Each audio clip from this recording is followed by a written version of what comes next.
मित्रांनो नमस्कार. माझं नाव अतुल ठाकूर. आपण भगवद्गीता आणि आपलं आयुष्य या सिरीजमध्ये माझा हा प्रयत्न आहे की भगवद्गीतेतील प्रत्येक श्लोक हा आपल्या आयुष्याशी कसा जोडता येईल किंवा आपल्या दैनंदिन आयुष्यातले प्रॉब्लेम्स त्यांनी कसे टॅकल करता येईल हे बघायचं. मित्रांनो, मी इथे कुठेही असा दावा करत नाही की भगवद्गीतेचं मला पूर्णपणे ज्ञान आहे. पण भगवद्गीता ही माझ्या मते प्रत्येकासाठी आहे आणि ते प्रत्येकाने त्याचा उपयोग त्याच्या आयुष्यात करून घेतला पाहिजे.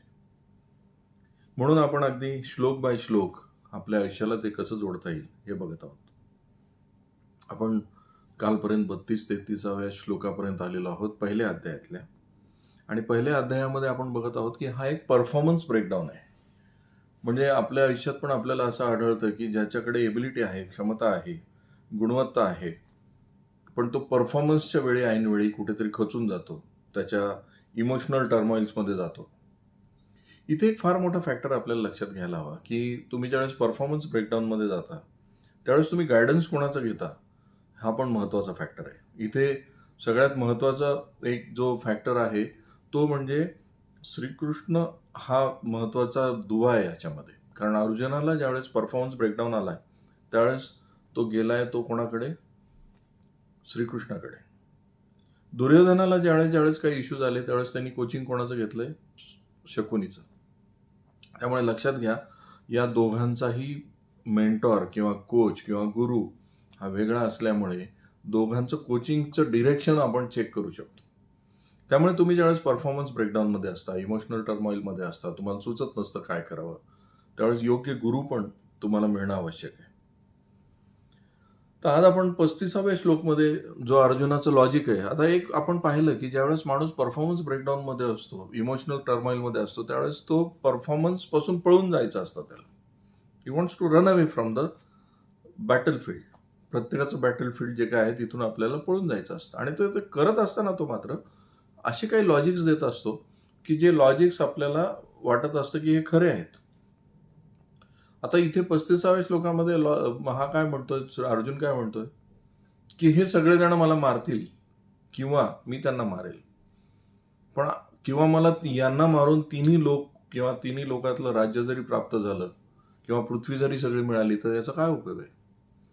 आता गंमत बघा, लॉजिकली हे बरोबर आहे की हे सगळे जे जवळचे लोक आहेत यांनी मला मारलं आणि हा विजय मिळवला किंवा मी त्यांना मारला आणि हे तिन्ही सगळं जग तिन्ही लोक जिंकून घेतले किंवा ही सगळी पृथ्वी जिंकून घेतली तर त्याचा काय उपयोग आहे? हे लॉजिक तो का देतोय? कारण आता त्याला श्रीकृष्णाला मला पळून जायचं हे न सांगता मला इथून घेऊन चल ह्याला कन्व्हिन्स करायचंय.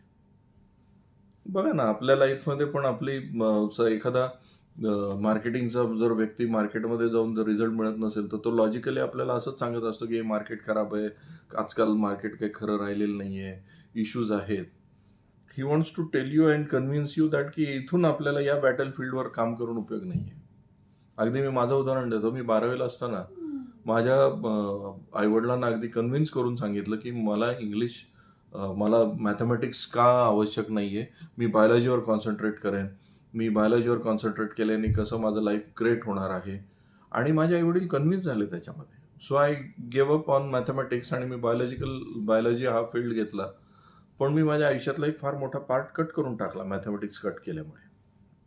असो, आपण याच्यामध्ये जाणार नाही आहोत. पण आपल्या आजूबाजूचे अर्जुन किंवा आपल्यामधले अर्जुन सुद्धा आपल्याला असंच कन्व्हिन्स करत असतात की ज्यावेळेस परफॉर्मन्स ब्रेकडाऊन आहे, माझ्यामध्ये काहीतरी ब्रेकडाऊन आलेला आहे, मी हे इमोशनल डील करू शकत नाही किंवा मला आता ज्यावेळेस समोर माझ्या परफॉर्मन्स करायचा आहे त्यावेळेस हे फील्ड मला सहन होत नाही, पळून जायचं आहे. पण मी सांगताना सांगेल काही तर लॉजिक आहे. मी स्वजनांना कसं मारू किंवा त्यांनी मला मारलं तरी ह्या तिन्ही लोकांचं राज्य मला प्राप्त होऊन काय उपयोग होणार आहे, या सगळ्या सुखांचं मी काय करू? लॉजिकली मी सगळं पटवून देतो हे बरोबर आहे. ही खरी मानवी प्रवृत्ती आहे मित्रांनो. ज्यावेळेस आपल्याला पळून जायचं असतं, परफॉर्मन्स करायचा नसतो, त्यावेळेस आपण भारी भारी लॉजिक शोधून काढतो आणि ते लॉजिक ऐकणारे लोक आजूबाजूला तयार करतो. ते कन्व्हिन्स होऊन जातात. तिथे श्रीकृष्ण नाहीये, तिथे ऑर्डिनरी लोक आहेत, ते कन्व्हिन्स होऊन जातात. पण त्याचा परिणाम किंवा फटका आपल्याला बसतो हे आपल्या लक्षात येत नाही. कारण अर्जुन जर रणांगणावर निघून गेला असता तर प्रॉब्लेम काय झाला असता विचार करून बघा ना तुम्ही. श्रीकृष्णाच्या जागी कोणी पण असता ऑर्डिनरी त्यांनी सांगितलं असं, अरे तू तर म्हणतो ते बरोबर आहे, मी सुद्धा प्रयत्न भरपूर केले होते हे सगळं शांती वगैरे स्थापन करण्याकरता. तू आत्ता म्हणतोयस म्हणजे ही शांती स्थापन होणारच आहे. चला पटकन आपण निघून जाऊ. Let's give up. विचार करा, श्रीकृष्णाचं महत्त्व काय आहे या फील्डवरचं. आपल्या आजूबाजूला आपण हा इश्यू जर एखाद्या श्रीकृष्णाकडे घेऊन गेलो असतो, जिथे जिथे आपण आतापर्यंत गिव्ह अप केले, तर कदाचित आपण वेगळे रिझल्ट प्रोड्यूस केले असते मित्रांनो.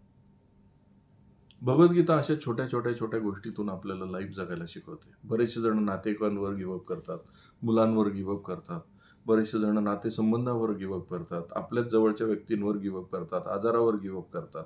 कारण त्यांचे लॉजिक्स त्यांना सांगत असतात की पळून जाणं हे जास्त सोपं आहे, तिथे ठामपणे उभं राहणं खूप अवघड आहे.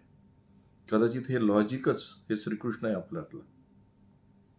त्यामुळे आपल्याला हे लक्षात घ्यायला हवं, जिथे जिथे आपण असे रणांगणावर उभे राहिल्यानंतर पळून जायच्या मनोवृत्तीत असतो, त्यावेळेस कदाचित गिव्हअप करण्यापेक्षा त्याला फाईट करणं हे जास्त महत्त्वाचं असेल.